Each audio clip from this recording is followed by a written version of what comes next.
दोस्तों आज फिर से जो कि आप लोग के बतावे जा रही विवाह फिल्म 2 के बारे में कि विवाह फिल्म 2 के ऑफिशियल ट्रेलर कब आई, फर्स्ट लुक कब आई, आप लोग के फुल जानकारी इस वीडियो के माध्यम से बतावे जा रही। नमस्कार दोस्तों, आप देखानी यादव में जी हिट भोजपुरी न्यूज, तो बहुत बहुत स्वागत बा। तो आप लोग से रिक्वेस्ट बा कि हमनी के वीडियो के लाइक कर दी और हमनी के चैनल पर नया बानी तो चैनल के सब्सक्राइब कर ली। तो आप लोग के पहले बता दें कि प्रदीप पांडे चिंटू जी की फिल्म रहे माई बाबूजी की आशीर्वाद, जो कि कुछ दिन पहले जो कि ऑफिशियल रिलीज किया गया था, जो कि वर्ल्ड वाइड रिकॉर्ड पर। तो माई बाबूजी के आशीर्वाद के फिल्म के 2 रिलीज किया गया था।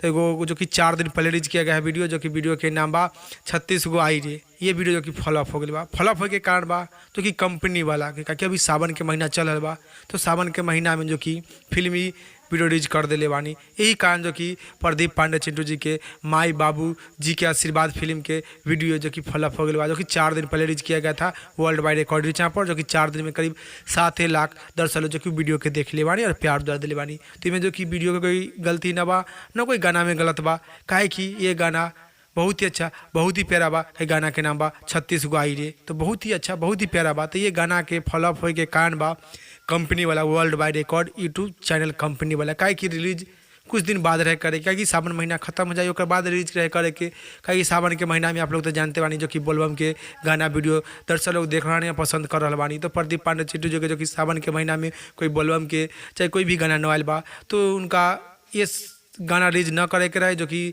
सावन महीना के बाद जो कि रिलीज करते, जो कि माई बाबू जी के आशीर्वाद फिल्म के वीडियो, तो उसके बाद जो कि सुपर डुपर हिट हो जाता, क्या कि गाना में दम रहे 36 गो आई रे और 36 गो जाई रे गाना के नाम बा। तो आप लोग अगर वीडियो देख ले बानी तो आप लोग के तो मालूम में बा, क्या कि 4 दिन पहले रिलीज किया गया था वर्ल्ड वाइड रिकॉर्ड यहाँ पर। अगर ना देख ले बानी तो प्लीज़ आप लोग इसी वक्त इसी टाइम जाइए वर्ल्ड वाइड रिकॉर्ड यहाँ पर और 4 दिन पहले जाइए, उसमें वीडियो में देखी 36 गो आई रे जो कि वीडियो के नाम बा, और देखिए और देखकर नीचे कमेंट बॉक्स में बताइए कि प्रदीप पांडे चिंटू जी के माई बाबू जी के आशीर्वाद के वीडियो आप लोग के देखने में कैसा लगा। अब आप लोग के बता दें कि विवाह फिल्म 2 के ऑफिशियल ट्रेलर कब देख के मिली और फर्स्ट लुक कब देख के मिली। तो आप लोग के साफ साफ बताई कि विवाह फिल्म 2 के ऑफिशियल ट्रेलर के अभी कोई भी जानकारी ना बा, ना फर्स्ट लुक के कोई भी जानकारी आल बा। काहे कि आप लोग के साफ साफ बता दी, चाहे कोई भी खबर ना आया विवाह फिल्म 2 के तरफ से।